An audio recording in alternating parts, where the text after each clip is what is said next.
Oke, sebelumnya ada pertanyaan dulu seputar yang sebelumnya bahannya. Tapi jangan nanya soal tutorial yang PR nanti setelah dikumpulkan baru minggu berikutnya boleh ditanyakan gitu ya. Pokoknya setelah dikumpulkan. Oke. Hari ini saya akan lanjut ke fungsi-fungsi trigonometri. Kita lihat. Nah, kalian di SMA kan pernah dijelaskan gurunya. Nah, ini tutorial kemarin. Kita tahu bahwa fungsi sin X gambarnya gini gitu. Ya, periodik gitu ya terus. Dulu waktu SMA, taunya dari mana ini? Dari gurunya dikasih taunya gimana? Masih ingat nggak? Gimana? Hah? Ya kenapa kurvanya gitu? Hah? Saya coba ingat-ingat dulu tahu waktu saya SMA, tapi rasanya waktu itu disulap sama gurunya gitu. Sulap, pokoknya sin X gini gitu ya. Nah sekarang saya akan agak detail, kita akan lihat kenapa grafiknya seperti ini gitu ya. Oke, tapi sebelumnya ada beberapa dulu yang harus kita set up mengenai aturan sudutnya. Gini. Ini yang saya gambarkan di kiri adalah lingkaran jari-jarinya satu. Kita akan bekerja dengan lingkaran jari-jari satu aja. Kalau tidak satu, jari-jarinya nanti tinggal dibagi panjang jari-jarinya. Jadi diskalakan ke satu. Kemudian besar sudut. Besar sudut itu dihitung dari, misalkan P ini titik di pinggir lingkaran. P-nya bisa di mana aja ya. P koordinatnya X, Y. Nah, kemudian kita tarik garis OP, maka sudut yang dibentuk dari sumbu X positif ke garis tadi, OP, kalau berputarnya berlawanan jarum jam itu dihitung positif ya. Selalu dari sumbu X positif ngitungnya. Jangan ngitung dari sini atau ngitung dari sini gitu. Dari sumbu X positif. Nah ini saya namakan sudut theta. Nah besarnya sudut theta itu didefinisikan sebagai panjang busur yang apa ini di situ warnanya ungu ya. Oke. Besarnya sudut theta itu sama dengan panjang busur ungu. Satuannya radian. Kita nggak pakai derajat. Ya. Jadi nggak pakai satuan derajat. Oke, bila jari-jarinya bukan satu, gimana besar sudut? Tinggal panjang busur dibagi jari-jarinya. Sama aja dapatnya. Agak aneh ya kok sama dengan panjang busur gitu. Memang begitu, coba kita lihat. Kalau di SMA kan kita biasanya pakai sudut satuan derajat. Nah, kita lihat hubungan satuan radian dengan derajat. Keliling lingkaran satuan, maksudnya lingkaran jari-jari satu. Itu kan 2πr, 2pi kali 1. Ya, keliling lingkaran kan 2πr. 2pi kali 1 ya 2pi aja. Itu sama dengan keliling lingkaran itu kan panjang busur ini ya. Panjang busur satu lingkaran penuh. Itu 2πr, 2pi aja karena R-nya 1. Nah, keliling lingkaran itu sama dengan 360 derajat. Ini nggak ada derajatnya. Jadi saya bentar revisi dulu. Cari tool dulu. Tool. Sini. Saya mau tandai supaya berikutnya direvisi. Oke. Harusnya 360 derajat gitu ya. Nah dari sini saya dapat hubungan satuan sudut dalam. Kalau ini namanya radian, tapi kalau radian itu biasanya nggak ditulis 2pi. Ditulis boleh 2pi rad gitu atau 2pi radian.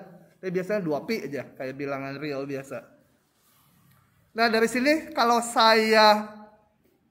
ini kan sama dengan kalau saya bagi 360 ke dua ruas.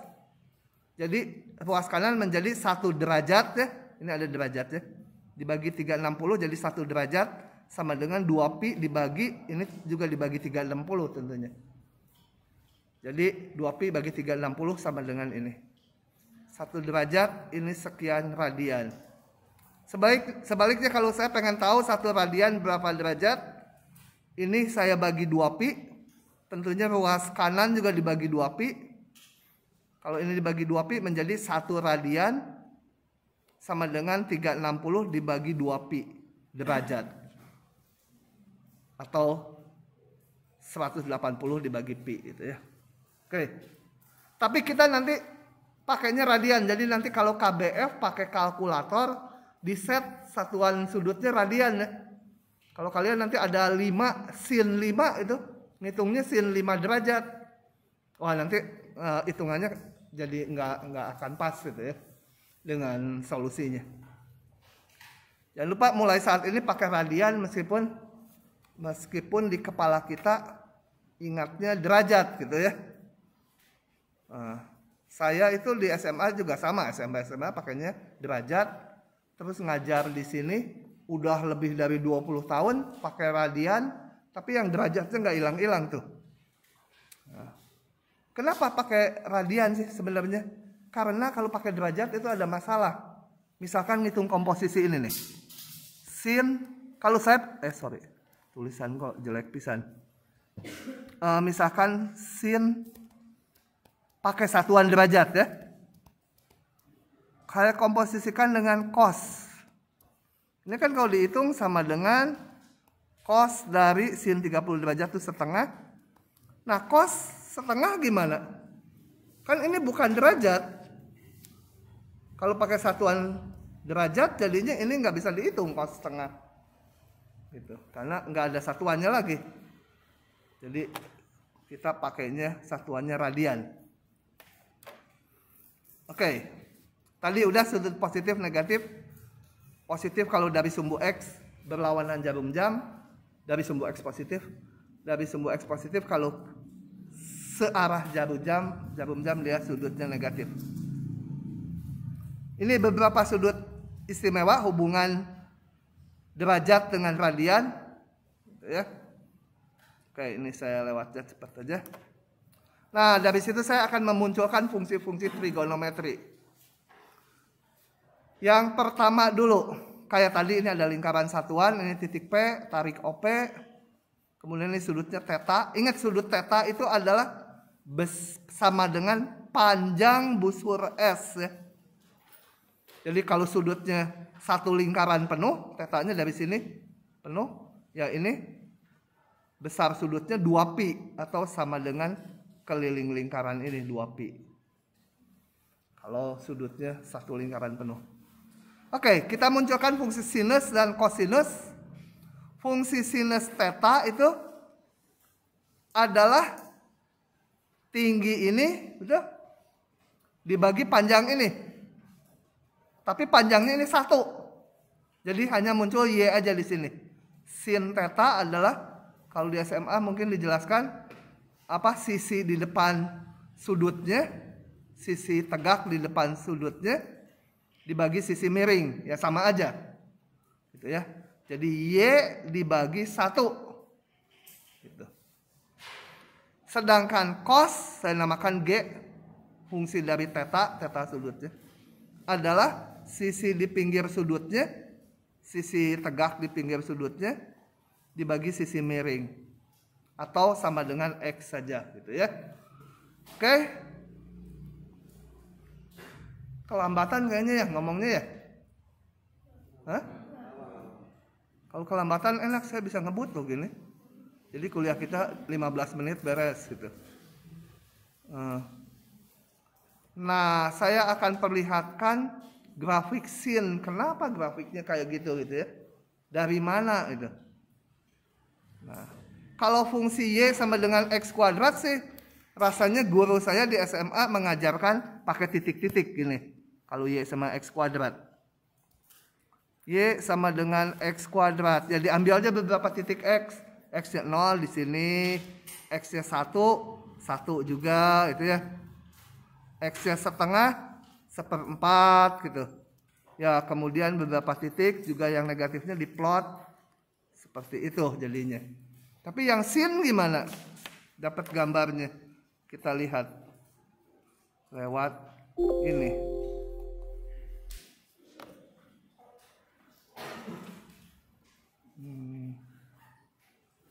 Nah, apa ini gambar ini?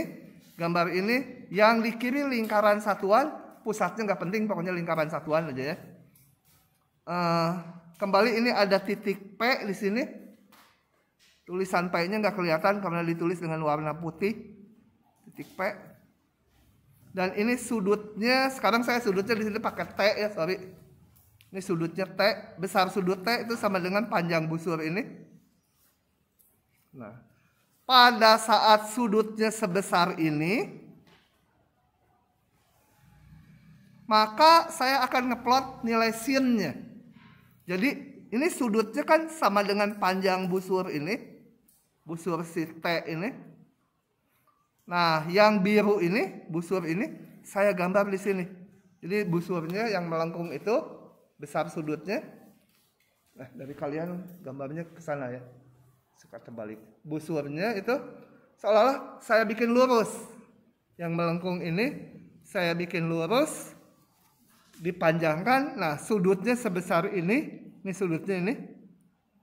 Jadi arah horizontal itu adalah menyatakan sudutnya, nanti arah vertikal di grafik menyatakan nilai sin-nya. Pada saat sudutnya sebesar ini, nilai sin tadi adalah yang tegak tadi ya.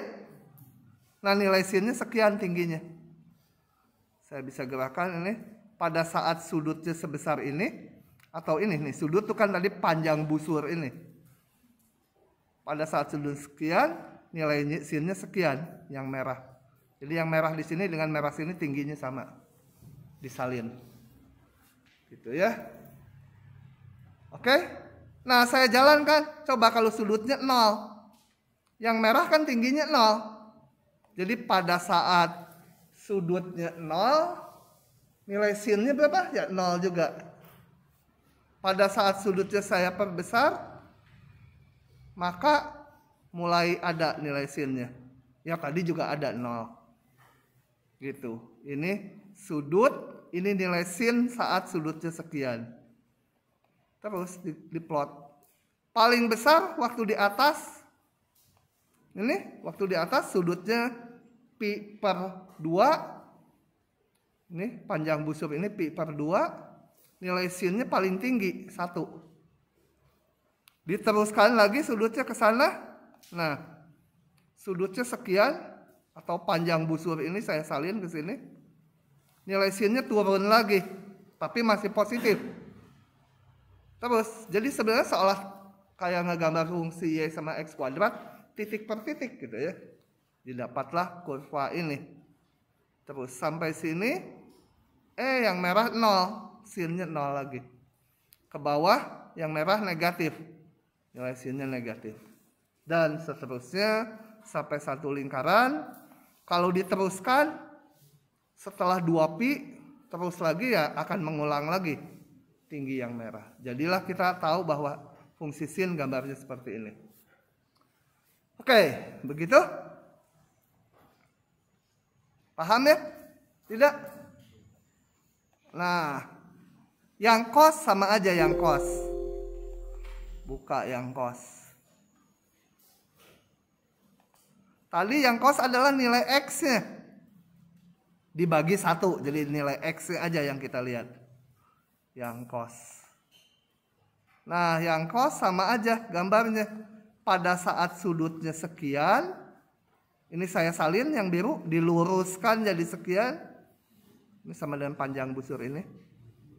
Nilai cosnya adalah yang merah ini.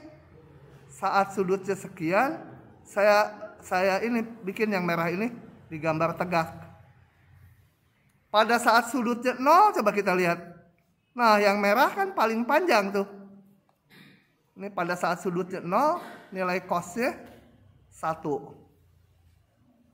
Kalau sudutnya membesar, yang merah makin kecil. Pas di sini di pi per 2 atau 90 derajat, yang merah panjangnya, yang merah itu kan X-nya tadi 0. Ke sana di kuadran 2 sudutnya, kita lihat ini X-nya negatif. Nilai cos-nya negatif ini. Dan seterusnya. Sampai sini cos-nya paling panjang tapi minus 1. Minus 1. Oke ya, jadi itu. Nah, untuk selanjutnya grafik sin sama cos udah harus nempel, plek, udah. Nggak boleh lupa, begitu disebut sin udah kebayang, oh cos kayak gitu. Nah, tahun lalu saya ngajar, bukan semester kemarin, ngajar kelas ngulang. Di awal kuliah saya tanya beberapa mahasiswa, gambar fungsi sin gimana? Nggak tahu, aduh udah setahun di sini. Dia ngulang matematika 2A bukan 1A. Tapi saat tanya, coba gambar fungsi sin gimana? Aduh nggak tahu. Tapi nggak semua nggak tahu. Beberapa orang. Cilaka nggak coba udah ngulang, belum tahu gambar sin. Bener-bener sin dia. Dosa. Oke. Nah dari gambaran tadi kita lihat bahwa nilai sin tadi Y-nya paling tinggi 1, paling kecil min 1. Sedangkan yang cos juga sama X ya. Paling panjang 1 ini, paling kecil cosnya min 1. Dari situ kita dapatkan, darah definisi dulu. Darah definisinya mana? Sudutnya mana? Sudutnya tadi saya hanya yang positif satu lingkaran. Sebenarnya kan bisa muter terus. Atau bisa negatif. Dari arah kalian, kebalik saya ngomongnya ya. Kalau positif ke sana. Kalau dari arah kalian. Kalau negatif ke sini. Intinya sudut itu bisa berapa aja ya. Jadi daerah definisinya bilangan real ini. Yang ini yang cos, yang G itu yang cos juga bilangan real. Daerah nilainya min 1, 1. Kedua-duanya sama karena paling besar dan paling kecilnya sama. Kemudian sudut Theta dan theta tambah 2pi, theta sama theta tambah 2pi, itu adalah sudut yang sama. Jadi nilai sin dan cosnya akan sama. Dengan demikian sin dan cos periodik dengan periode 2pi. Mengulangnya setelah 2pi ya. Kalau periode tuh mengulang tapi harus angkanya yang paling kecil, jangan 4pi gitu. Nah, dari lingkaran kita enak ngejelasin ini periodiknya kenapa, karena sudutnya satu lingkaran ngulang lagi gitu. Oke, ini beberapa nilai sudut istimewa. Nah, ini saya lewat aja ya. Tapi beberapa kalian harus hafal, terutama yang di kuadran 1. Nah, misalkan 1 bukan yang negatif dari sini. Harus apa? Sin pi per 6, cos pi per 6, sin pi per 4, cos pi per 4 itu sudut-sudut istimewa harus hafal sin dan cos ya. Didapat dari dihitung pakai Pitagoras aja. Oke. Kita lihat lagi ini beberapa identitasnya. Ini kenapa ya? Kemarin tuh udah diperbaiki, sekarang salah lagi.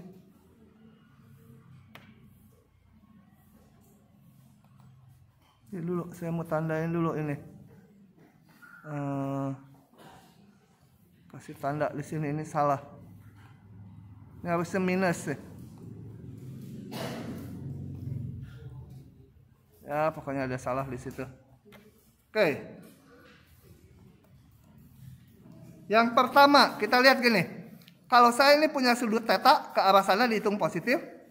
Kesini saya punya sudut min theta, besarnya sama tapi negatif ke sini. Kita lihat, sin dari theta adalah tinggi Y tadi.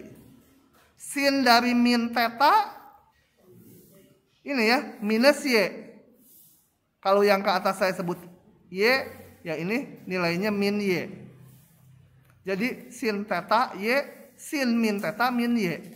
Jadi saya punya hubungan sin min theta sama dengan minus Y. Minus dari ini. Jadi sin min theta sama dengan minus dari sin theta. Dia ganjil. Jadi tolong diperbaiki, ini ada minusnya ya. Yang cos, kita lihat cos. Cos theta itu nilai X-nya tadi. Cos min theta ya sama X-nya. Kita lihat cos theta dan cos min theta sama. Jadi cos min theta sama cos theta atau dia fungsi genap. Nah, dari gambar-gambar ini jadi enak. Kemudian kita lihat ini. Tadi dari Pitagoras X kuadrat tambah Y kuadrat sama dengan ini, jari-jari kuadrat, jari-jarinya 1. X kuadrat tambah Y kuadrat sama 1. Y kuadrat itu adalah ini, sin kuadrat. Jadi sin kuadrat, ini sin tuh harusnya yang Y ya, urutannya jadi dibalik. Sin kuadrat theta ditambah ini cos kuadrat theta 1. Nah, jadi beberapa rumus identitas udah langsung kelihatan. Oke, ini grafiknya tadi udah. Nah, dari situ dimunculkan fungsi trigonometri yang lain. Kenapa dimunculkan? Karena nanti ada keperluannya. Kalau enggak ngapain dibikin-bikin gitu ya. Yang pertama tangen theta itu sin dibagi cos. Kita lihat gambarnya. Tangen, meskipun udah tergambar di bawah. Bentar, saya perlu mengcrop ini untuk menjelaskan tangan, ngegambarnya lebih kompleks sedikit. Kalau yang tangan.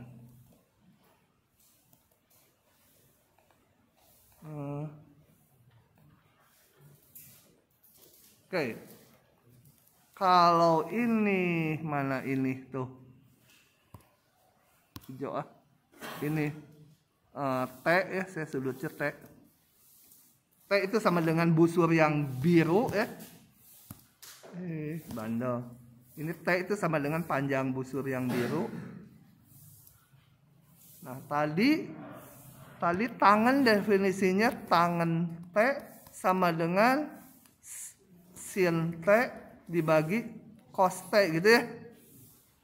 Berarti ini tadi ini kalau ini saya namakan A, panjangnya ini namanya B sama dengan A per B gitu ya.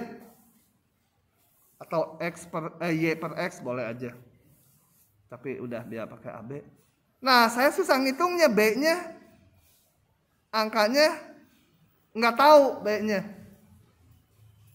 Nah, untuk itu dari titik ini saya buat garis singgung terhadap lingkaran. Jadi ini tegak. Yang ini diperpanjang. Maka tangan saya bisa juga hitung sebagai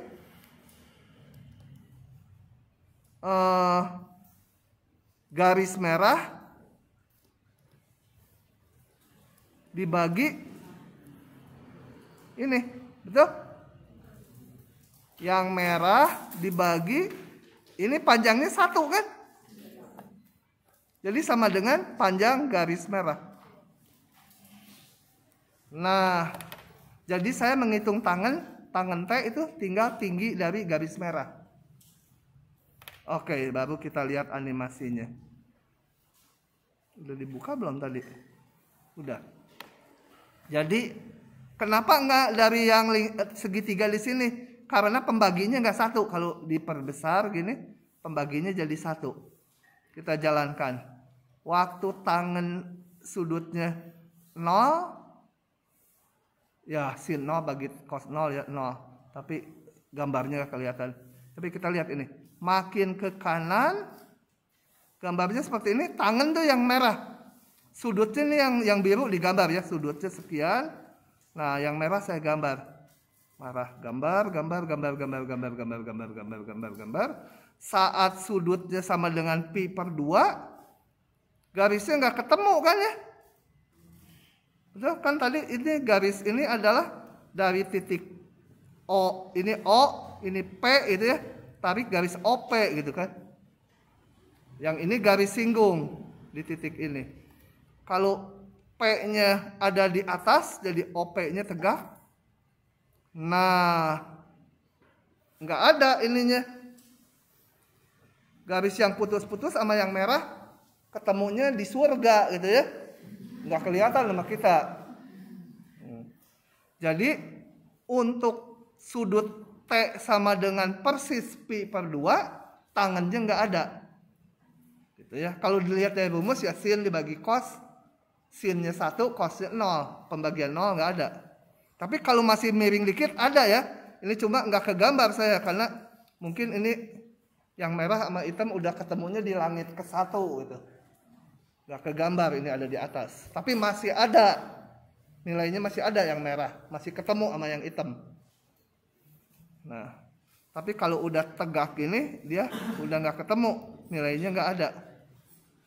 Nah, lewat dari 90 derajat, saya lewatkannya agak banyak ya supaya kelihatan.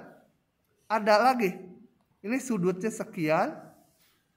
Ini sudutnya sekian. Ini panjang busur ini saya gambar ini. Kembali kayak tadi ini dibuat garis singgung. Kemudian titik P-nya di sini. O-nya di sini. Saya tarik OP. Kembali kalau diamati lagi tangannya, tangan sudut ini adalah yang merah dibagi ini.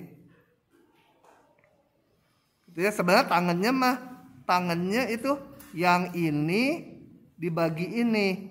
Itu sama dengan yang merah dibagi ini. Jadi sama dengan yang merah lagi. Dia nilainya negatif. Nih, nilainya negatif. Sekian. Jalanin terus ya nilainya negatif. Gitu. Terus negatif di situ 0. Di situ mulai positif lagi. Lihat garis yang merah. Sampai sana nggak ada lagi. Sejajar lagi. Lewat situ ada lagi dan negatif. Nah, itu adalah satu periode tangan. Ya. Enggak deh. Jadi periodenya berapa? Kita lihat bentuk kayak gini akan ngulang lagi di sini. Jadi periodenya hanya sebesar panjang interval ini. Yaitu pi ya. Periodenya pi. Kalau sin dan cos periodenya 2pi, yang ini pi. Oke, udah dengar dongengnya. Lupa cara ngegambarnya yang barusan nggak apa-apa, tapi jadi tahu. Oh, gambar tangan dari arah kalian. Ya gitu ya. Gini gitu ya. Oke. Second amati sendiri. Nah, nanti untuk ke belakang udah harus cepet kebayang gambar grafik sin, cos, dan tangan. Yang lain nanti direka-reka aja. Kalau sin, cos, tangan udah harus cepet gitu ya. Nggak mikir lagi, nggak tahu gimana, pokoknya tangan kayak gini gitu. Pokoknya sin kayak gini. Tuh udah harus apal tangannya. Otaknya lupa nggak apa-apa, tangannya apal. Nah, ini beberapa identitas trigonometri. Saya nggak akan buktikan satu-satu. Kita juga nanti di tutorial mungkin ada buktikan itu gitu ya. Saya lewat kalau nggak salah. Di tutorial, ada nggak ya? Lupa tutorial matematik A dan B, saya kecampur-campur. Tapi biasanya membuktikan identitas gini nggak keluar di ujian. Saya usul nggak keluar. Kenapa? Karena waktu SMA, guru saya tuh ngajarin ini, dibuktikan satu-satu. Pertemuan berikutnya ujian ngedadak. Dapat 4 saya. Nah, udah aja jangan dikeluarkan seumur-umur di ITB. Kayak ini akan dipakai saja. Yang biru, kenapa ada yang biru, ada yang hitam? Yang biru itu agak sering dipakainya. Yang hitam agak jarang gitu ya. Oke. Ini apalah kalau yang ini mah ya. Apal sama fungsi ganjil genap harus itu. Yang lainnya nanti begitu ketemu soal kita ngintip lagi ke sini, ketemu soal ngintip lagi, ketemu soal ngintip lagi, nanti tangannya apal sendiri. Oke, ini gambar-gambar fungsi umum yang perlu Y sama dengan X kalian harus paham. Satu lagi Y sama dengan min X harus tahu, dia pencerminan terhadap sumbu Y. Y sama min X. Y sama X kuadrat udah nggak harus mikir, harus nempel di kepala. Y sama X pangkat 3 gitu. Nah, ini 3 ini harus ini. Yang ini mah enggak lah, enggak usah. Kemudian ini hiperbola yang diputar harus paham yang ini. Y sama dengan 1/X. Kalau lupa juga ngereka-rekanya gampang kan? Gini. Kalau lupa saya Y sama dengan 1 per X. Gambarnya lupa. Kita lihat kalau X-nya besar terus ke kanan, dia Y-nya kecil. Jadi makin ke kanan dia makin kecil. Makin gede X-nya makin kecil Y-nya. Dekat-dekat 0 X-nya, Y-nya besar. X-nya dekat-dekat 0, dia Y-nya besar. Makin dekat ke 0, Y-nya makin besar. Jadi itu. Di yang negatif, kalau X-nya negatif, itu ya. Ya kalau di itu kan ini teh fungsi apa? Fungsi ganjil kalau diperiksa ya. Fungsi ganjil tinggal cerminkan terhadap titik 0. Nah, 1 per X. Temennya Y sama dengan 1 per X kuadrat, mirip dengan 1 per X, tapi selalu positif. Di kiri dan di kanan sumbu Y. Ini mirip aja. Yang ini juga positif. Karena ini kalau diperiksa fungsi genap. Ya, atau dilihat 1 per X kuadrat selalu positif di mana-mana. Di 0 nggak ada nilainya. Itu juga harus jadi perbendaharaan. Nah, ini selesailah. Gitu ya.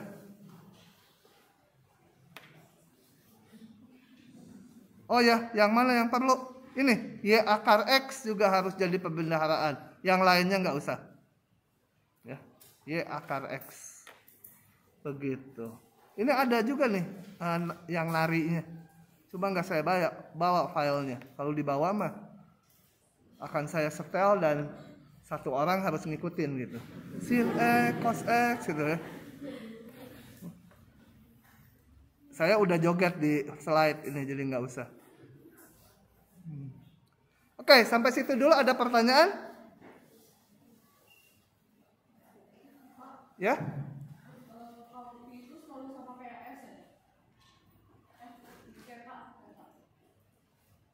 Enggak, pi mah bilangan. Maksudnya teta apa? Teta kenapa? Teta itu selalu sama kayak busur. Betul, betul. Sudut itu sama dengan busur. Bentar, saya mundur. Jadi kalau atau ditulis aja lebih jelas kayaknya. Kalau saya bilang ini, berangkat dari lingkaran dulu ya. Kalau dikatakan teta sama dengan 2. Nggak usah pakai pi selalu ya, nggak harus pakai pi sudut. Itu artinya sudut teta, ini nggak tahu di mana teta, ini panjangnya 2 nih. Panjang busur ini 2. Si teta itu sama dengan panjang busur itu dengan ketentuan ini lingkarannya jari-jari 1 ya. Kalau jari-jarinya 2, jari-jarinya 2, ini teta. Teta sama 2 itu berarti panjang busur dibagi 2. Itu harus sama dengan 2. Diskalakan. Jadi sudut itu sama dengan panjang busur ini. Gitu. Nah, kalau satu lingkaran kan udah dapat rumusnya dari sejak SD. Itu kelilingnya 2 PR kan? Keliling lingkaran. Apa arti keliling? Artinya panjang busur satu lingkaran ini kan. Saya punya R-nya 1. Berarti kalau satu lingkaran penuh itu sama dengan 2 pi sudutnya. Panjang busurnya 2 pi. Dan itu sama setara 360 derajat. Di satu lingkaran penuh 2 pi, setengah lingkaran itu sama dengan pi panjang busurnya. 4 lingkaran 90 derajat itu sama dengan pi per 2 dan seterusnya. Begitu. Agak baru ya, agak membingungkan satuan radiannya. Tapi nanti juga biasalah. Kalau tetap bingung sampai akhir semester ya nanti tahun depan ketemu lagi. Oke. Saya akan pindah bab.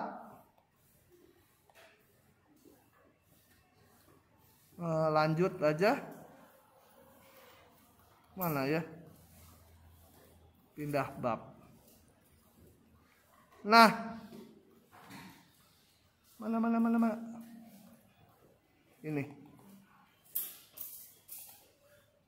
Nanti ada konsep limit di sini yang sangat rumit. Ya kita harus melewati itu. Oke, yang ini baca sendiri aja. Ini kenapa sih itu gitu motivasi, kenapa ada limit gitu ya. Saya akan langsung ke konsepnya. Kita sekarang akan belajar limit fungsi. Kalau semester 1 itu apa konsep-konsepnya sebenarnya nggak beda jauh dengan SMA, cuma dikaji lebih dalam. Soal-soalnya lebih mikir. Coba kalian lihat aja di tutorial, beberapa soal harus mikir. Hanya masalah fungsi periodik aja tadi kayak kemarin ditanya F100 itu. Harus diapakan itu, ada mikirnya. Enggak hanya ngitung. Oke. Masalah limit fungsi adalah masalah menentukan kecenderungan nilai fungsi cenderung berapa gitu. Ya, cenderung berapa bila variabel bebasnya mendekati titik tertentu yang kita sebut titik C itu. Ya, coba kita lihat dulu animasinya.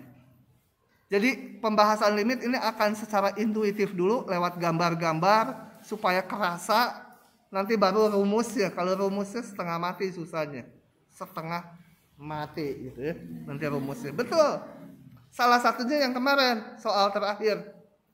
Itu kan mungkin keserap 50% kemarin lumayan. 70% udah lumayan pisan yang kemarin soal terakhir. Nanti muncul di sini. Tapi nanti belakangan. Kita lihat dulu ini. Limit. Nah, baik. Ini saya mundurkan dulu. Ini saya punya sebuah fungsi yang warnanya abu-abu. Saya ingin mengamati kalau titik-titik X mendekati titik C, ini titik C-nya. X-nya mendekati titik C itu bisa dari sebelah kirinya C, bisa dari sebelah kanannya C, itu ya. Nah, kalau X-nya mendekati titik C, cenderung nilai Y-nya berapa itu? Nah, kita jalankan aja ini animasinya.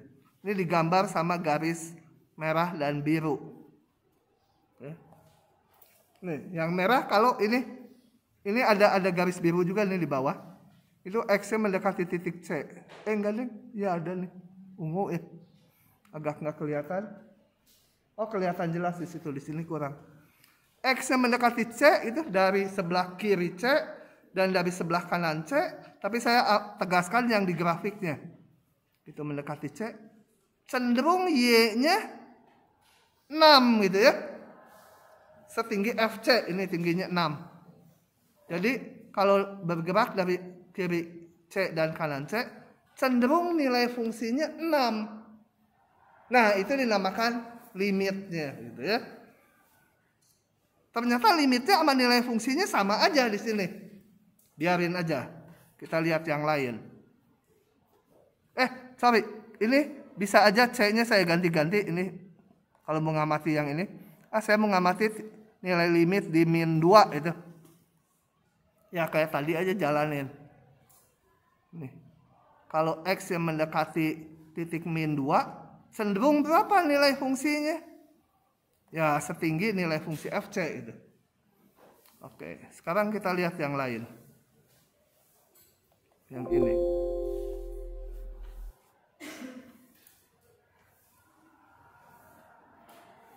Nah, sekarang apa bedanya sama yang tadi?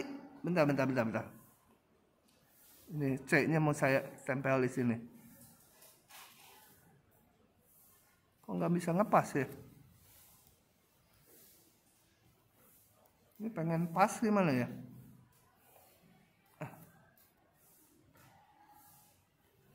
Sebentar. C-nya pengen pas. Nah, itu pas. Nah, gini, kembali fungsinya mirip dengan yang sebelumnya. Ini yang sebelumnya, cuma yang ini di titik C nilai fungsinya di sini. Di titik lain sama dengan fungsi yang tadi. Ini sengaja dibolongin, artinya kalau C-nya di sini nilai fungsinya setinggi ini. Setinggi berapa? 3 lah kira-kira ya. Jadi F2 ini titik 2, F2 nilainya 3. Nah, sekarang saya mau ngamati limitnya. Kalau X-nya mendekati titik 2, gitu, berapa kira-kira kecenderungan nilai Y-nya? Saya jalanin kayak tadi. Kalau mendekati 2, cenderung nilai fungsinya mendekati 6 ya. Jadi di masalah limit itu jangan dilihat nilai fungsi di C-nya. Kalau nilai fungsi di C ini 3. Kalau ditanya F2 ya 3. Nilai fungsi mah betul-betul dihitung dari aturan fungsinya. Tapi kalau ditanya limitnya, kita harus ngamati kecenderungannya. Jadi titik-titik yang di luar 2. Yang di luar 2 tapi sedekat mungkin ke 2. Cenderung berapa? Jadi ini nilai limitnya 6. Di sini nilai fungsi di 2 dengan nilai limit di 2 berbeda. Gitu ya. Dan nanti konsepnya kalau kita mau ngitung limit, lepaskan dulu dari nilai fungsi. Nilai fungsinya jangan dilihat, tutup. Yang dilihat nilai limitnya gitu, meskipun ngintip kelihatan gitu. Ya. Jadi di masalah limit mau ada nilai fungsinya di 2 atau enggak ada, enggak peduli. Yang mau di luarnya cenderung berapa itu. Oke, kita lihat satu lagi supaya tertanam gitu. Polanya tertanam diingat sama kalian. Jadi memudahkan nanti yang teoritis ya. Nah, ada juga fungsi kayak gini. Sebentar, ini apa nih? Lucu. Oh, ini sih.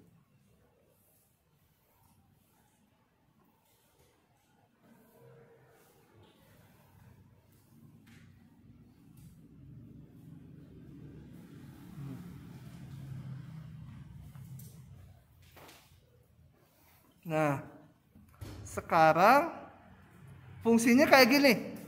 Ini fungsi ya. Ini fungsi ya. Setiap titik X dapat Y1. Dia fungsi. Nah, di C cuma dia fungsinya patah kayak gini. Di C nilainya yang atas ini. Yang ini bukan gitu. Sekarang saya mau ngamati lagi. Kalau X mendekati C, cenderung berapa Y-nya? Nah, ternyata beda. Kalau dari sebelah kiri C, cenderung 6. Kalau dari sebelah kanannya, cenderung berapa gitu? 3, sekian lah ini ya. Nggak tahu tingginya berapa. Jadi, yang di C-nya jangan dilihat ya. FC-nya berapa? FC mah yang ini nih, 6. FC. Tapi FC-nya jangan dilihat. Hanya ngelihat kecenderungan limit tuh. Dari sebelah kiri cenderung 6, kalau dari sebelah kanan C datangnya cenderung 3,8 lah gitu di sini mungkin ya. Nah, kalau gini dikatakan limitnya nggak ada. Jadi kalau didatangi dari sebelah kiri C dan sebelah kanan C dapatnya beda, nanti limitnya itu nggak ada. Oke, gitu ya. Itu apa? Gambaran intuitifnya limit. Nanti harus dihitung. Tanpa grafik ya kita harus bisa ngitung. Gitu ya. Oke, dengan demikian setelah penjelasan itu saya tanya di sini di C limitnya berapa? L. Yang ini limitnya berapa? Limit itu bisa nggak ada, bisa ada ya. Ini limit X mendekati C berapa?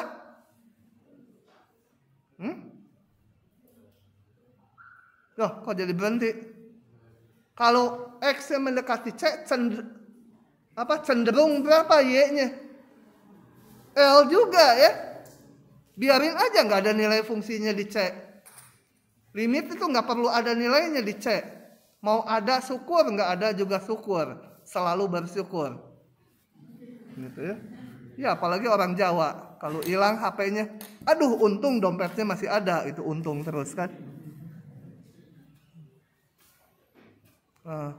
Padahal hilang HP itu seperti kehilangan setengah nyawa.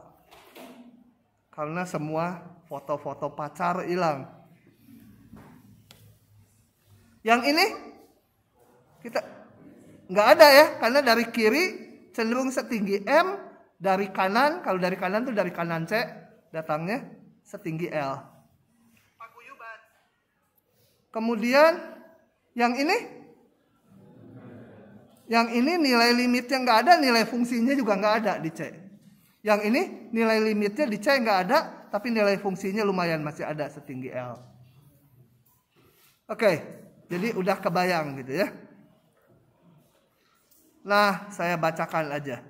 Misalkan f(x) fungsi yang terdefinisi pada interval buka yang memuat titik C.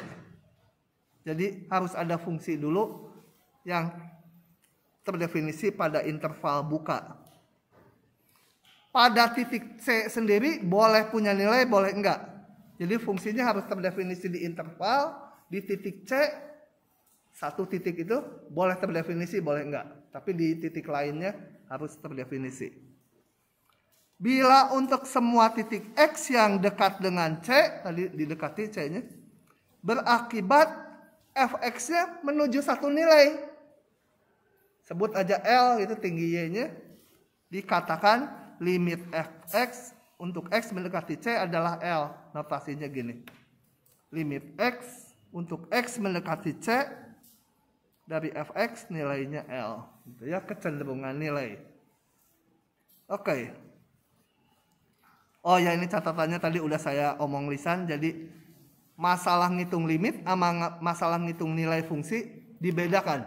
Meskipun kadang-kadang hasilnya sama, ya biarin aja angkanya sama. Atau angkanya beda, ya biarin aja gitu, masing-masing. Waduh, kalau ngajar jadi banyak hujan nempel ke sini. Sini buka aja biar hujannya dibagikan gitu ya. Ini udah berapa lama ya? Seminggu ya. Biasanya sebulan ya. Biar kalau ada yang pinjem kerasa. Baru sebentar, nggak jadi pinjem.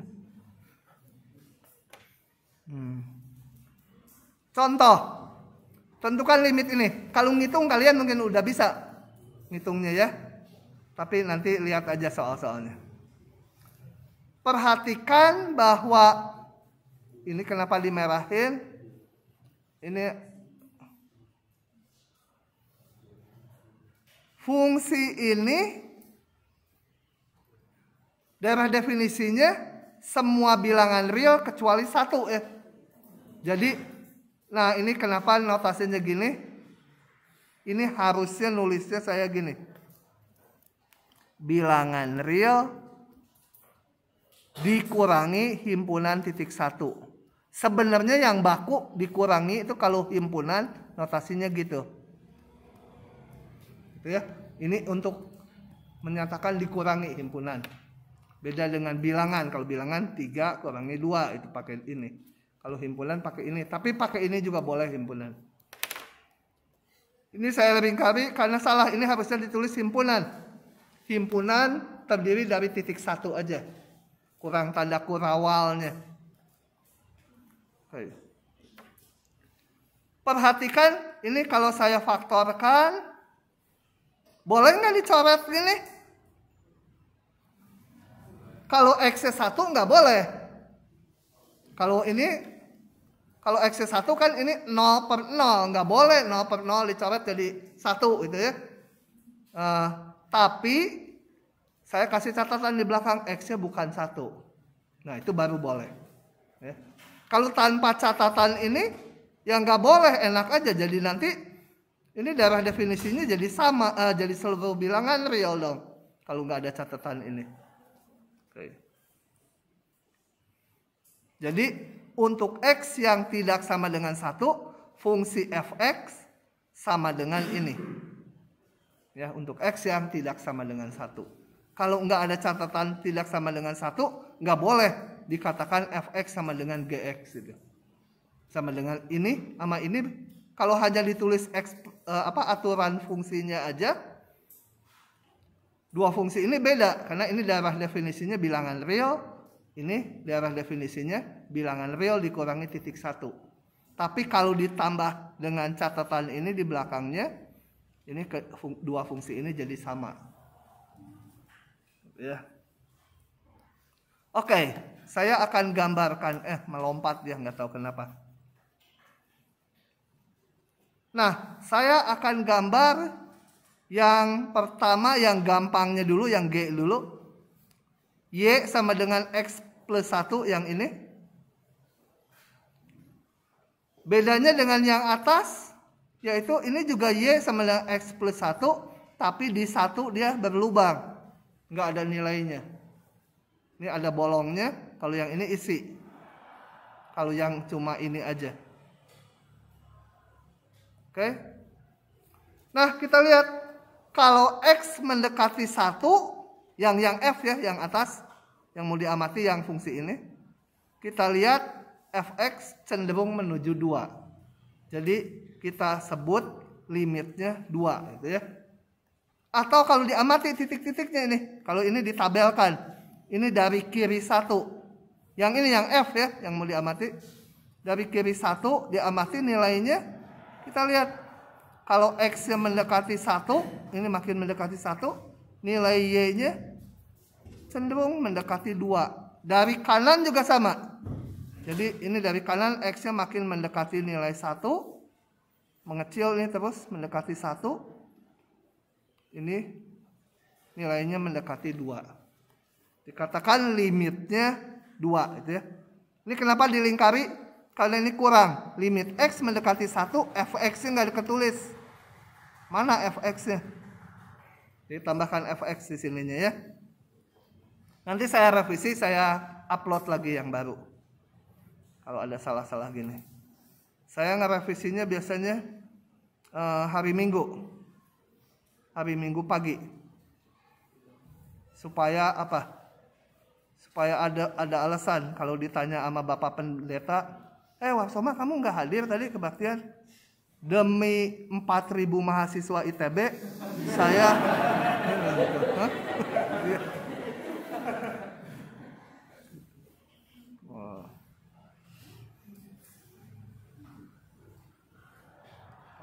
rekam lagi sekarang baru. Eling. Oke. Jadi fungsi ini nilai fungsinya nggak ada di 1, limitnya 2. Limitnya mah ada di 1. Oke, ini intuitif aja dulu, gampang-gampang. Coba berikan contoh fungsi f di mana f1-nya ada tapi limitnya tidak ada. Gambar aja gimana? Coba gambar di udara. F1-nya ada, ini pengennya.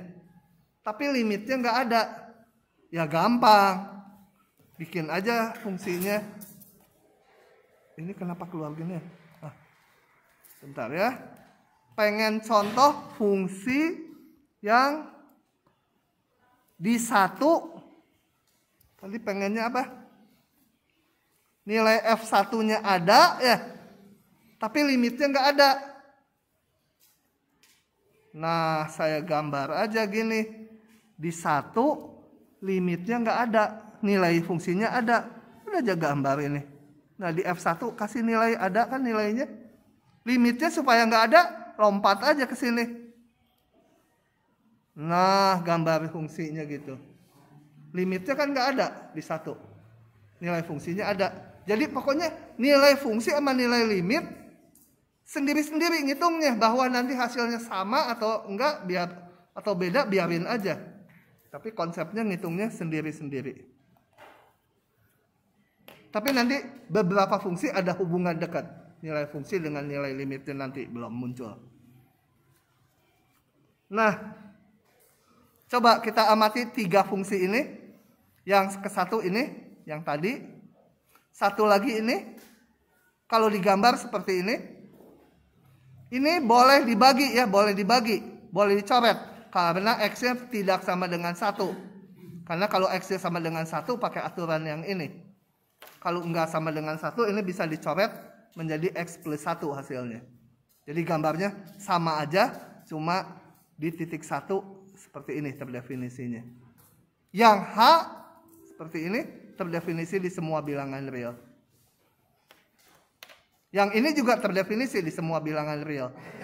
Yang ini di 1 tidak ada. Oke. Coba kita amati. F ini fungsinya yang ini F, ini G, ini H. F1 berapa?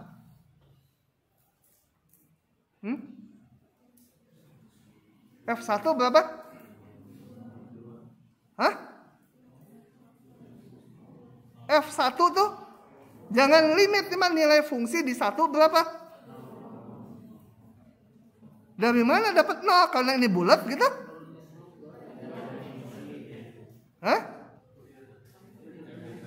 Tidak terdefinisi di 1. Tidak ada ini bolong gini. Bukan 0, ini bukan 0. Itu bukan 0, itu bukan. Jadi F1 tidak ada ya. G1 yang G. G1 berapa? 1 ini nilainya. H1 2 gitu ya. Kemudian limit X mendekati 1 dari yang fungsi F berapa? 2 ya. Yang G? Hah? Limit X mendekati 1? Hah? Nggak ada atau 2 atau 1? Lihat kalau X yang mendekati titik 1 ini, X yang mendekati titik 1, cenderung Y-nya berapa? 2 ya, cenderung 2. Jangan dilihat di satunya. Di 1 nggak kelihatan. Hanya di kiri kanannya, oh menuju 2. Enggak deh, enggak sama. Ini ke sini, ini ke sini. Nggak ketemu dia. Cenderung 2 ya. Jadi 2 ini. Yang H berapa? 2. Di sini nilai fungsi sama dengan nilai limit. Di sini nilai fungsi beda sama nilai limit. Yang ini nilai fungsinya nggak ada, nilai limitnya ada. Gitu. Nilai limitnya semua 2. Nilai fungsinya macam-macam. Yang lain. Ini. Fungsi floor X. Floor X yang kemarin gambarnya kayak gini. X mendekati 2 berapa limitnya?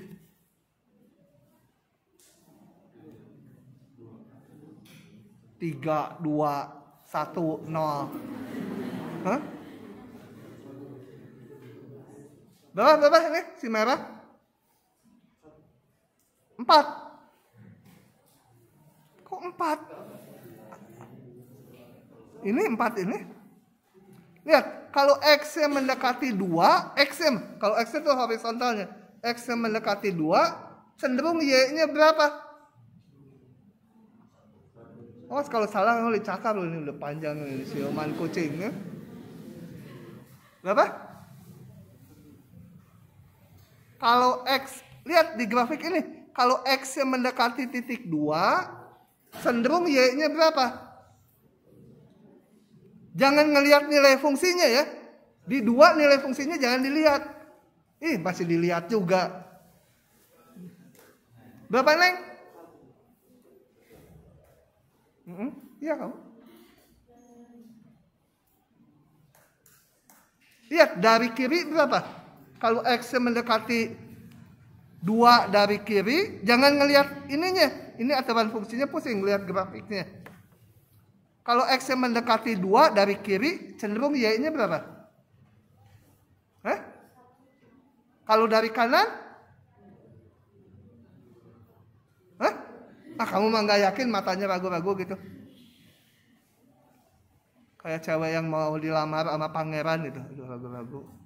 Iya, itu.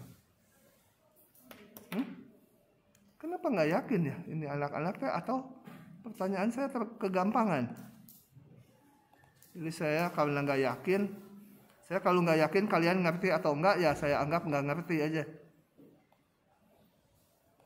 Oke, nih udah dibuat gede nih. Oh, gede kan? Sampai nggak kelihatan atasnya kegedean. Nah, kalau X mendekati 2, ini X mendekati 2 dari sebelah kiri, cenderung Y-nya berapa? Berarti grafiknya lihat yang mana? X mendekati 2 dari sebelah kiri. Ini X mendekati 2 dari sebelah kiri. Berarti grafiknya yang ini kan? Saya kasih warna merah itu. Cenderung berapa? 1 ya. Di 2-nya jangan dilihat. Hanya di kiri 2, tapi sedekat mungkin ke 2. Kalau dari kanan 2 ke sana. Berarti yang ini grafiknya kan? Cenderung berapa? 2. Dari kiri 1, Y-nya dari kanan 2. Jadi nggak ada limitnya karena beda. Kalau limitnya ada harus cenderung ke satu nilai. Oh, apa? Oh.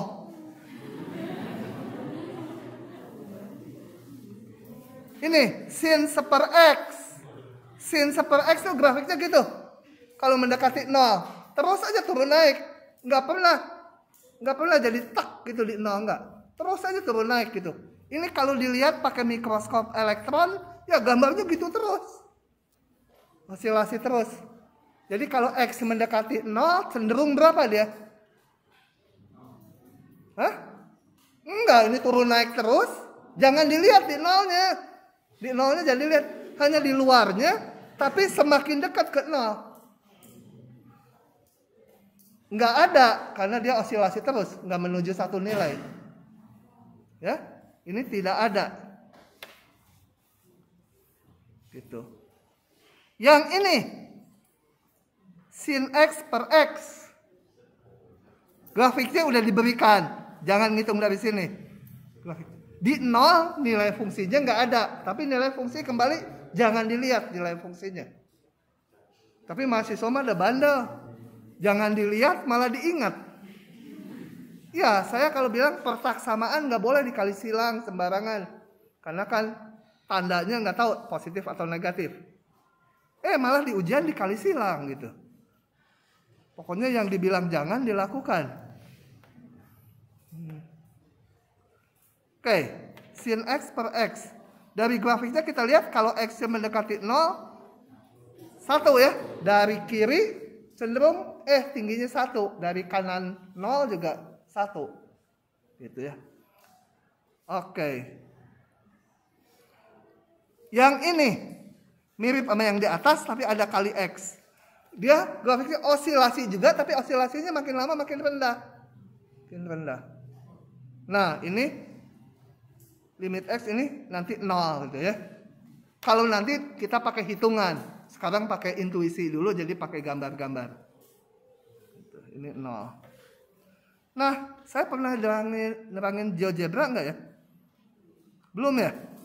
Ini saya jelaskan dulu. Software GeoGebra berguna bagi kalian kalau nanti ada kuis. Nggak tahu kuisnya kalau di kelas mungkin nggak boleh pakai software. Kalau di rumah kalian pakai software juga saya nggak bisa apa-apa. Ini mana nggak keluar dia? Hah? Oh, keluar.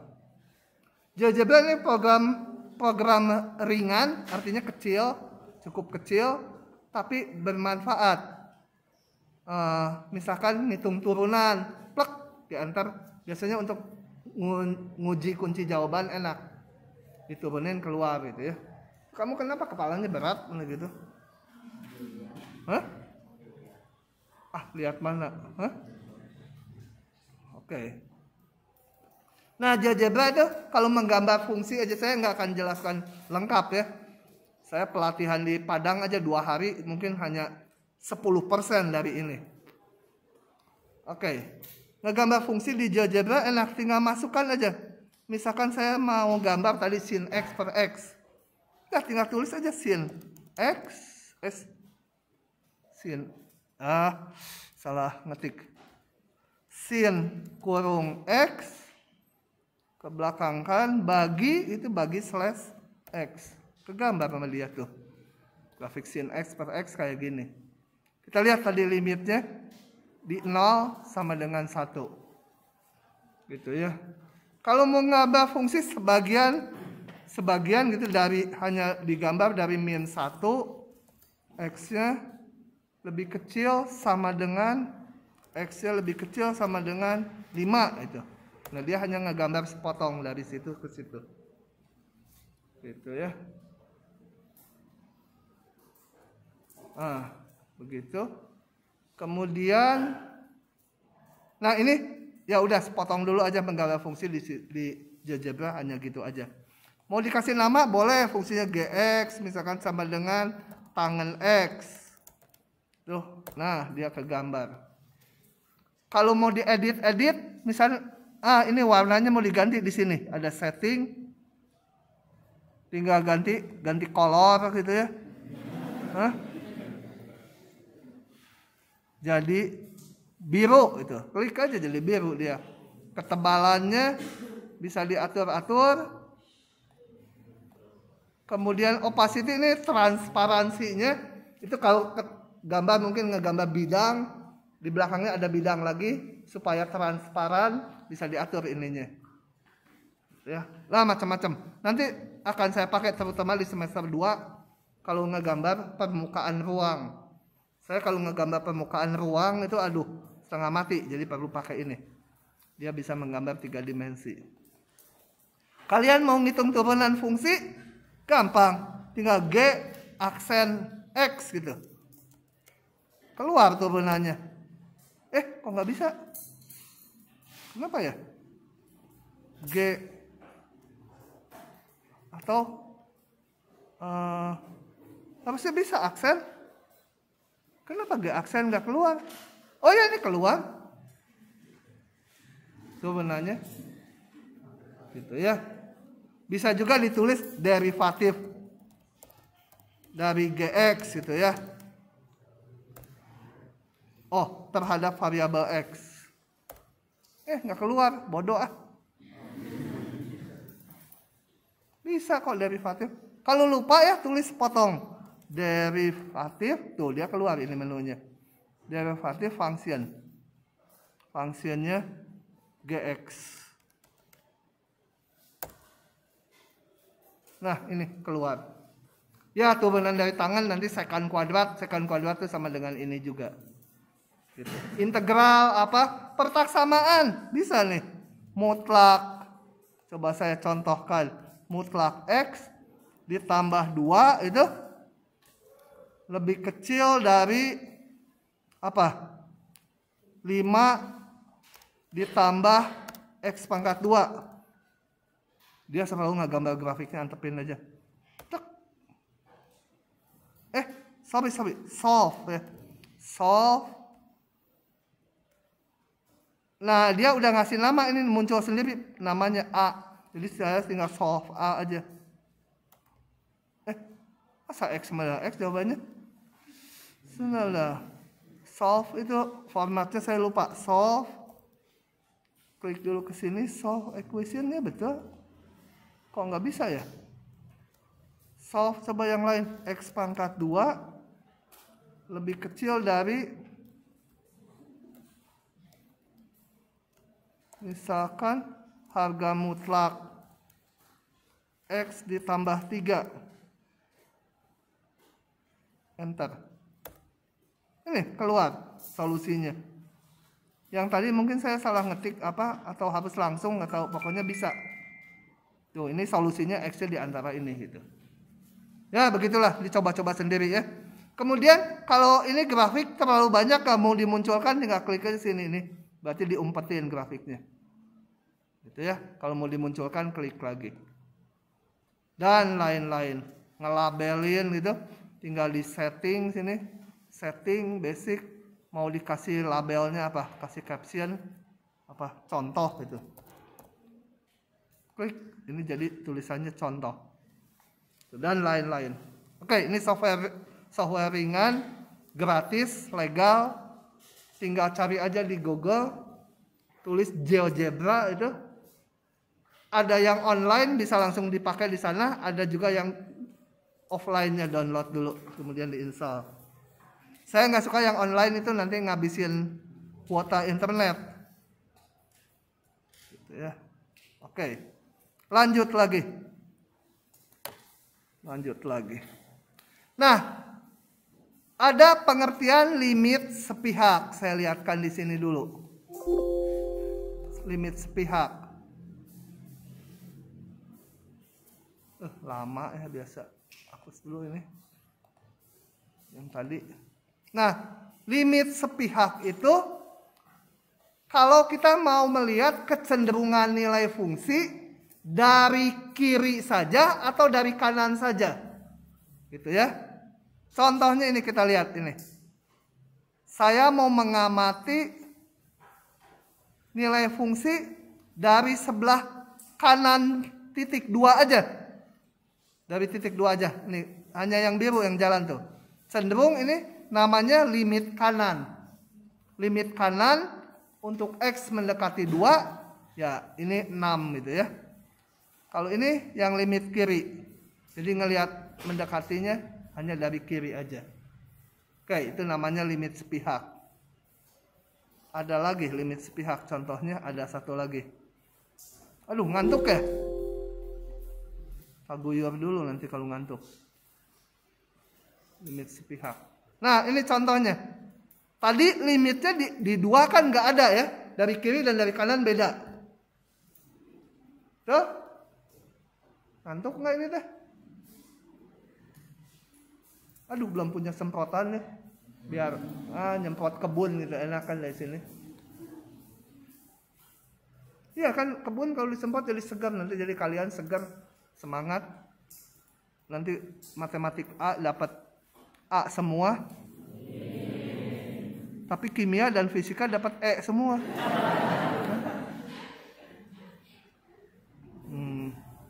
Oke, limitnya di 2 nggak ada ya. Di titik C ini limitnya nggak ada. Tapi limit kirinya mah ada. Coba kita lihat.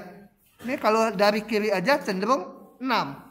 Dikatakan nanti limit kirinya 6. Kalau limit kanannya cenderung ya itu berapa? 3,8 lah gitu tingginya. Kira-kira. Limit kanannya juga ada. Ada nggak ya fungsi yang limit kirinya nggak ada, limit kanannya ada? Mikir sendiri. Kuis mau nggak? Gambar fungsi yang limit kirinya nggak ada, limit kanannya ada itu. Udah kuisnya cuma gitu, gambar. Oh?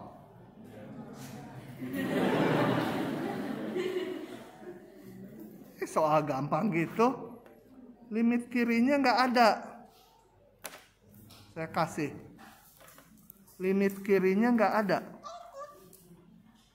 Oh, yang tadi yang sin seper X. Bikin aja fungsi yang dari kiri osilasi terus. Ini osilasi terus. Limitnya nggak 0, osilasi terus. Ini makin padat di sana ya. Kalau ini diperbesar ya bentuknya gitu lagi. Osilasi. Tapi kalau dari kanan saya gambar fungsinya ini. Nah, limit kanannya ada. Limit kirinya nggak ada gitu ya. Limit kirinya osilasi terus. Atau kalau yang agak nyata, itu kalau osilasi kayaknya curang gitu ya. Kalau nggak mau curang ini. Dari kiri gambar fungsinya gini. Oh, ini naik terus kayak tangan tadi. Tangan pipa 2 gitu. Nah, limit kirinya nggak ada. Tak hingga itu bukan bilangan real. Gitu. Limit kirinya nggak ada. Limit kanannya, bikin aja ini gini. Terus di sini nilai fungsinya. Limit kanannya ada. Gitu ya. Oke. Nah, konsepnya sama aja dengan limit yang tadi. Limit kiri itu. Cuma notasinya ini, supaya ingat saya perbesar nih, ada merahnya. Merah ini. Hati-hati. Jadi kalau limit kiri, notasinya pakai C min. Min ini bukan menyatakan bilangannya negatif ya, tapi dari sebelah kiri C. Memang bilangan X ya, kalau dari kiri C, lebih kecil dari C. Tapi bukan negatif. Kalau limit X mendekati 7 dari kiri, ya artinya X itu mendatangi dari 6, berapa, 0,8, 6,9, 0,699, pokoknya mendekati 7 dari kiri. Jangan diartikan negatif. Bisa negatif, bilangannya bisa positif. Tapi itu menyatakan limit dari kiri. Ya nilainya kayak tadi aja, sama aja, cuma ada tambahan ini.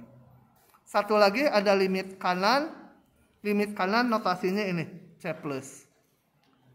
Gitu ya. Oke. Nah, lanjut lagi. Mulai ngantuk lagi deh.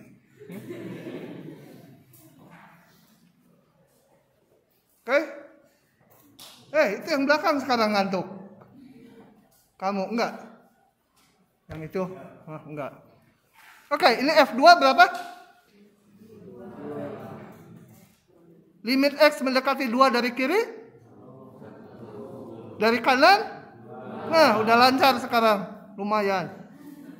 Yang ini, F-3 berapa? Min 3, ini di sini. Limit kirinya?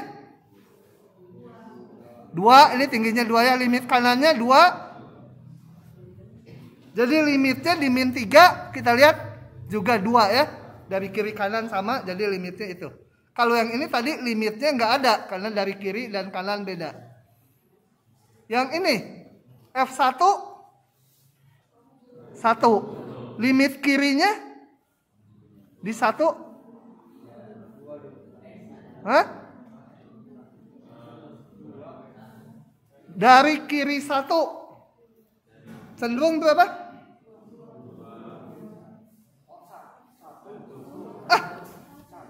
Satu.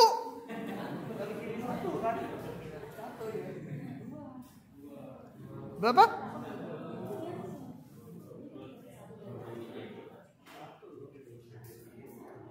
Berapa ini?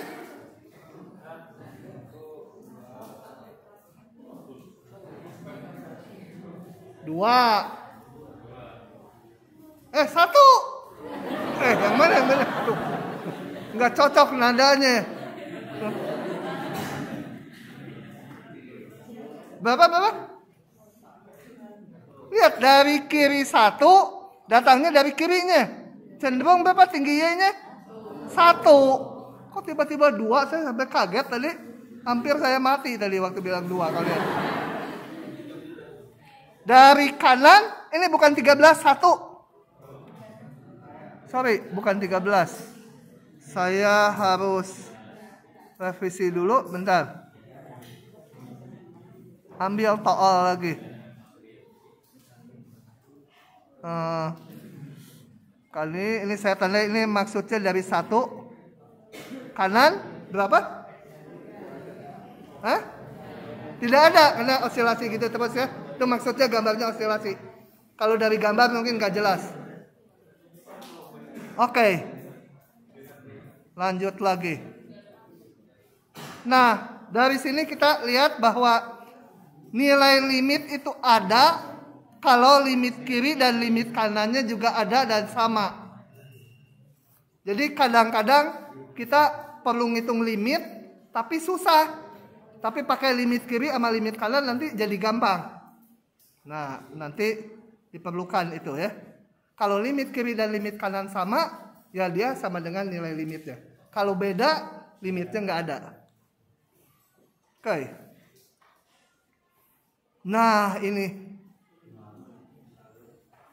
melalu, coba melalu aja susah ini soalnya.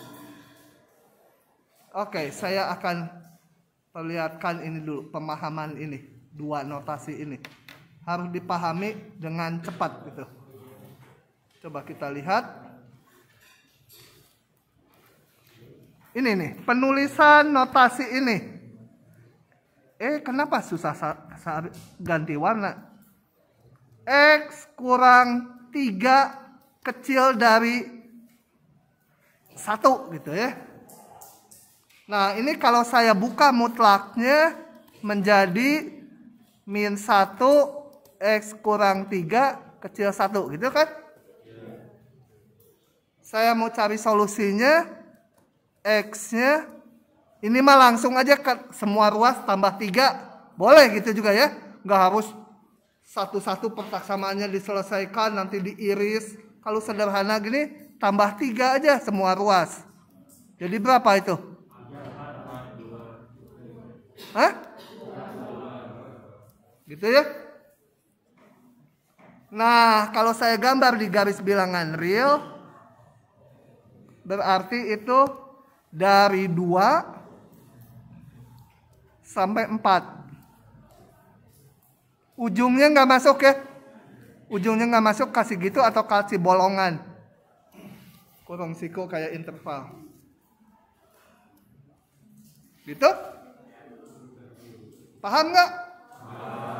Kalau ini nggak paham harus balik lagi ke hari pertama, minggu pertama pertaksamaan.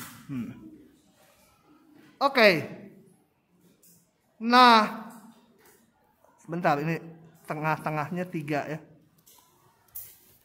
Nah, lain kali mikirnya untuk nanti konsep limit ini, kalau ini saya hapus. Kalau ada penulisan seperti ini, kalian langsung bayangkan bahwa itu adalah semua X yang pusatnya di 3 ke kiri dan ke kanan sejauh 1. Gitu ya. Itu semua X ada di situ. Jadi kalau yang lain, X min 8 kecil setengah, langsung ini kebayangnya pusatnya 8, ke sana setengah, 8 setengah, ini 7 setengah. Nah, semua X di antara 8 tambah setengah sama 8 kurang setengah. Gitu ya. Kalau X, kalau tambah, itu berarti kan X kurang dari min 2 gitu kan ya. Jadi pusatnya min 2, ke kiri dan ke kanan sejauh 3. Ini 2 tambah 3, ke sini. Bukan 2, min 2. Kecepatan min 2, min 2 tambah 3, ke sininya min 2 kurang 3. Semua X di situ. Ya. Jadi kalau ada tulisan X kurang C kecil delta, itu adalah semua X dari C ke kanan sejauh delta, ke kiri sejauh delta. C kurang delta, C tambah delta, gitu ya. Tolong itu diresapi nanti. Kalau di sini ditambahkan ini, berarti X-nya nggak boleh sama dengan C. Jadi di sini ada lubang. X sama dengan C nggak diikutkan. Karena untuk konsep limit, kita nggak mau ngitung nilai fungsi, tapi mau ngitung kecenderungan. Di C-nya nanti nggak mau dilihat. Jadi tambahan ini hanya menyatakan C-nya nggak termasuk. Semuanya masuk, kecuali titik C dibuang. Oke, satu lagi notasi. Nanti akan muncul notasi Fx min misalkan 2 kecil dari 1. Nah, sama aja dengan yang tadi, cuma ini Y. Ini sama aja dengan Y kurangi 2 kecil 1. Gambarnya hanya di sumbu tegak. Jadi gambarnya pusatnya 2 ke atas 1. Ini 2 tambah 1. 2 kurang 1. Oh, nggak masuk ya. Ininya, kehapus, bodoh pisan. Udah bodoh pisan lagi. Nah, semua X itu. Gitu ya. Paham ya? Jadi, dengan cepat kalau ada Fx min L kecil epsilon. Ini artinya di sumbu Y dari L tambah epsilon, L kurang epsilon gitu ya. Begitu? Paham nggak? Hah? Ya? Makanya Pak, tadi yang X lebih kecil C diterapkan, lebih besar dari 0 lebih kecil dari Y delta, itu Pak, guna nolnya apa Pak? Hah? Guna nolnya Pak? Apa nolnya? Gunanya apa Pak? Nolnya? Yang di atas ini? Iya Pak. Karena nanti waktu kita membahas konsep limit, nilai fungsi di C itu enggak dipersoalkan, mau ada mau enggak dilihat. Jadi di C kita enggak ngitung nilainya. Hanya ngitung nilai-nilai fungsi yang dekat ke C. Tapi dekat sekali. Tapi enggak perlu sampai C. Jadi titik C-nya dikeluarkan. Supaya kalau ada fungsi yang seperti mana yang nggak ada nilai fungsinya? Nggak ada. Sebentar, saya perlihatkan dulu. Nah, kayak ini, kan di titik 0 nggak ada nilainya. Tapi tapi pembahasan fungsinya ada ini, yang ini. Sin 0 dibagi 0 nggak ada, jangan dianggap 1. Limitnya betul 1. Nanti. Jadi titik 0-nya dibuang di pembahasan C-nya itu. Oke. Sampai mana tadi? Nah, ini nanti kalian silahkan baca lagi. Ini yang barusan saya jelaskan.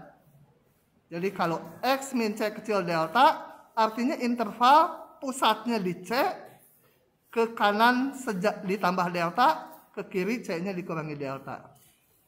Ini kenapa saya lingkarin yang merah bukan salah, cuma kalimatnya nggak enak, coba kalau dibaca. Himpunan semua titik X yang jaraknya lebih kecil dari delta terhadap titik C. Saya mau ganti himpunan semua titik X yang jaraknya terhadap titik C sejauh delta. Himpunan semua X yang jaraknya terhadap titik C paling besar sejauh delta. Ke kiri dan ke kanan ya, pokoknya jaraknya sejauh. Ya, ini hanya soal kalimat. Maklum aja saya dulu bahasa Indonesia, dulu mah TTKI, kalian TTKI cuma sekali ya? Semester 2 nggak ada.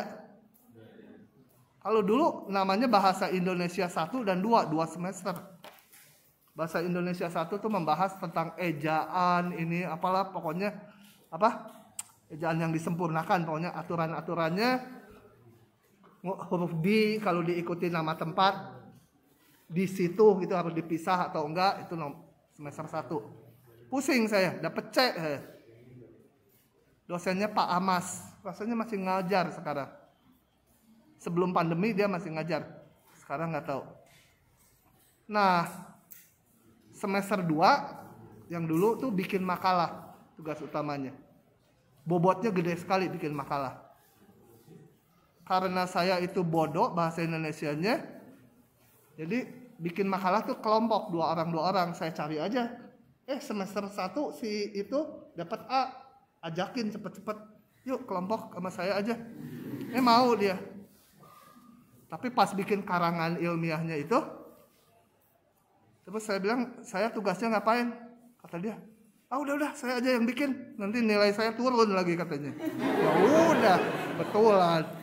Dapat A saya semester 2. Berkat dia gitu. Karena ujian tuh bobotnya mungkin 50% atau kurang, karya tulisan ilmiahnya itu lebih gede.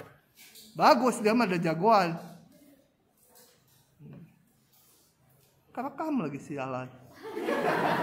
Enggak, masalahnya kalau kerekam saya takut. Rekan saya itu udah meninggal tuh. Kalau orang baik itu cepet itunya dipanggil. Kalau yang nakal-nakal itu biasanya apalagi tuli itu dipanggil-panggil enggak. Oke. Sedikit lagi yang ini aja. Sampai halaman ini selesai kita. Tapi ini rada panjang, 7 menit cukup lah. Coba sebelum masuk ke konsepnya karena susah nanti. Gini, diberikan fungsi ini, tapi di 3 nggak didefinisikan, di 3 nggak terdefinisi. Biarin aja, karena kita mau mengamati limit. Di titik limitnya nggak perlu terdefinisi, nggak perlu ada nilai fungsinya. Nah, untuk setiap ini, ingat kalau gini artinya ambil dulu epsilonnya, satu bilangan, tapi jangan diambil, ini bacanya epsilon ya. Epsilonnya jangan diambil nilainya setengah atau 1 atau 10 atau 1/1000, jangan, tapi harus bayangannya 1, tapi ya boleh berapa aja. Tapi jangan dibayangkan banyak bilangan real, 1 aja. Ditentukan dulu epsilon. Nah, pertanyaannya di sini disuruh mencari delta yang harus positif juga supaya berlaku ini. Berlaku ini artinya apa? Coba kita lihat. Ini tadi, ini pusatnya di 3, ke kiri kanan sejauh delta. Nih, pusatnya di 3, ke kiri dan ke kanan sejauh delta. Gitu ya. Kalian pada untung kuliahnya setelah yang FTSL. Jadi, waktu ngerangin FTSL saya mentok di sini. Nah, saat ini jadi bisa lebih lancar. Gitu ya. Karena 2 kali ngomongnya, kedua kali. Oke ya, ini jadi semua X ini tuh yang dari titik 3 tambah delta ke kanan, tambah kurang delta ke kiri. Kecuali 3-nya nggak mau dilihat, ujung-ujungnya juga nggak dilihat. Yang ini apa? Ini adalah semua Y, ini Y ya, semua Y yang jaraknya pusatnya 5 ke atas sebesar epsilon, ke bawah sebesar epsilon. Kalau ini 5-nya masuk. Karena kalau limit X mendekati 3 gitu, ya 3-nya nggak ikut. Gitu ya, kalau Y-nya nggak peduli. Gitu ya, diikutkan semua. Nah, cari berapa deltanya. Saya udah tabelkan. Sekarang kalau epsilonnya 1, ini 1. Berapa deltanya supaya ini berlaku? Saya akan jalankan manual. Untuk itu saya mau crop dulu supaya nggak bolak-balik baca ini. Ini masih yang paling gampangnya dari limit. Udah mah fungsinya linier, gampang lah. Kebaca nggak yang belakang? Kalau nggak bisa saya gedein. Tapi saya nulisnya di mana kalau gini? Waduh, ngecilin laginya gimana nih?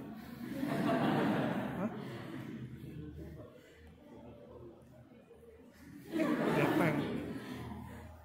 Gara-gara kalian. Nah, di control set bisa. Oke ya. Tabel dulu. Jadi saya mau mencari delta. Diberikan dulu epsilonnya.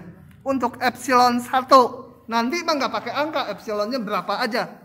Epsilon 1. Ih, joget ke bawah lagi. Cari. Cari delta positif.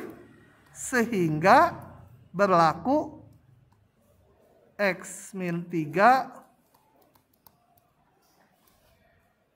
kecil delta besar 0. Ini menyebabkan deltanya dicari fx min 5 kecil epsilon. Artinya kalau digambar tadi, cari berapa ini boleh panjangnya. Supaya nilai Y-nya ada di yang ungu.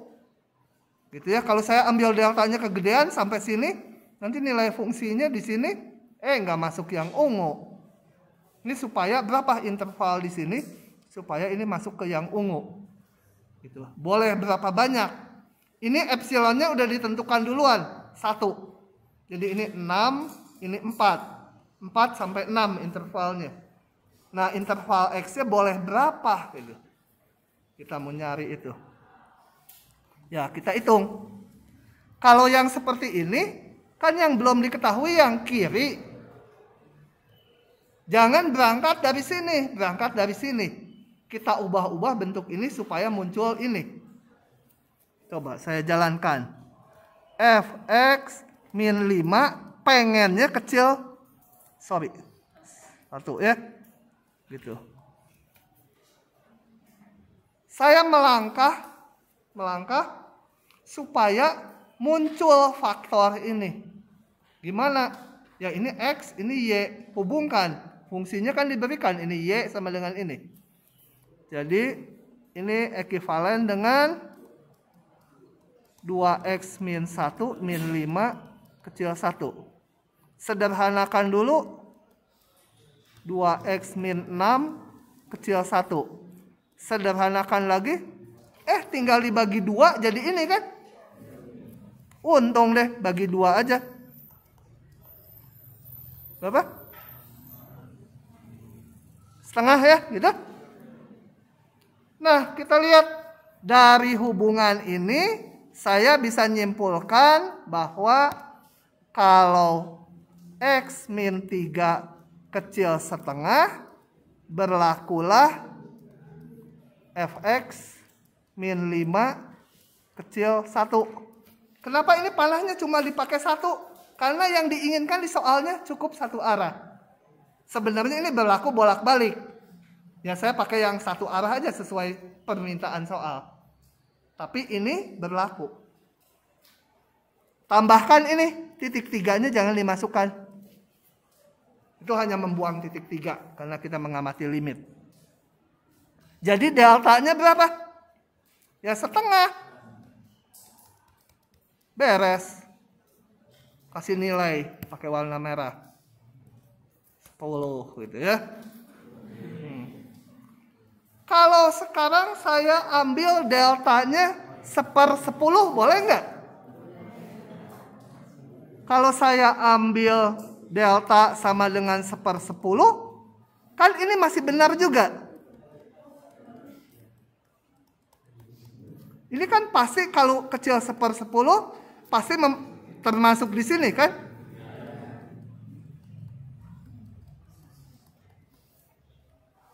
Masih termasuk di situ.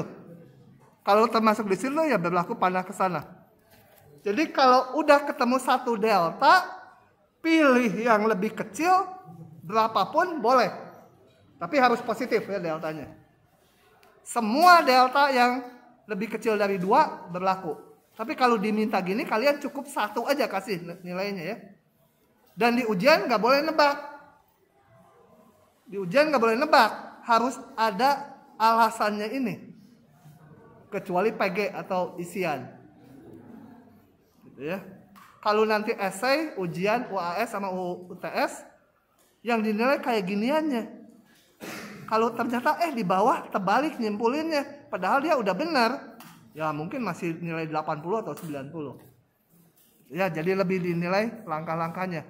Dan ini mengakibatkan yang ngoreksi juga lama. Kalau di SMA dulu guru anak saya hitungan udah benar gitu, salah ngitung di sini, angkanya salah, 0 dia nilainya. Gurunya gila. Tapi guru-guru di SMA gitu. Kalau gitu enak koreksi ujian tuh, lihat aja angka akhirnya. Salah gitu. Benar, cepet. Kalau harus ngelihat prosesnya gitu, saya tuh nanti kalau udah UTS keluarnya belum tentu keluar sebulan juga. Ini kan ada 3 kelas saya TPB ngajar. Bisa-bisa lebih dari sebulan. Dan kalau udah 3 minggu biasa saya cari-cari dosen muda. Sini. Koreksi ini ya 1 soal. Panggil lagi ini 1 soal ya. 1 soal gitu. Kalau nggak mau nanti jangan dia kerekam lupa.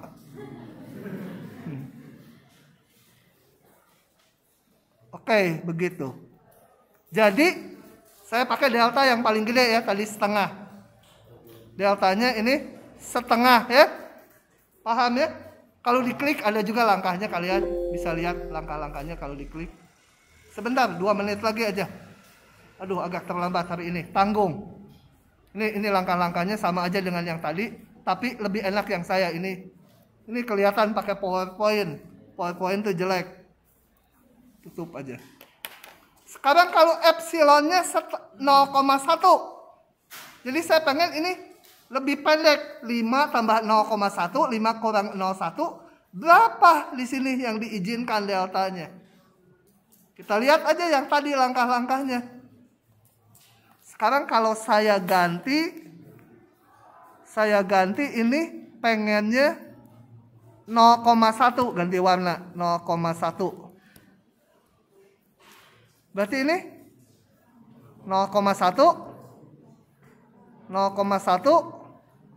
ini berapa? Ini 0,1/2 ya. Jadi ini 0,1/2, deltanya adalah saya ambil 0,1/2 gitu. Oke. Kalau ini berapa? Langsung tebak jadinya. Jadi ini berarti delta selalu setengah epsilon ya. Jadi kalau di sini nggak pakai angka, diberikan epsilon sembarang, berapa deltanya? Setengah epsilon gitu ya. Jadi kita lihat di sini epsilonnya berapapun selalu bisa diperoleh deltanya. Nah, kalau seperti itu nanti dikatakan limitnya sama dengan 5. Ya, nanti pertemuan berikutnya. Hari ini sekian dulu. Terima kasih.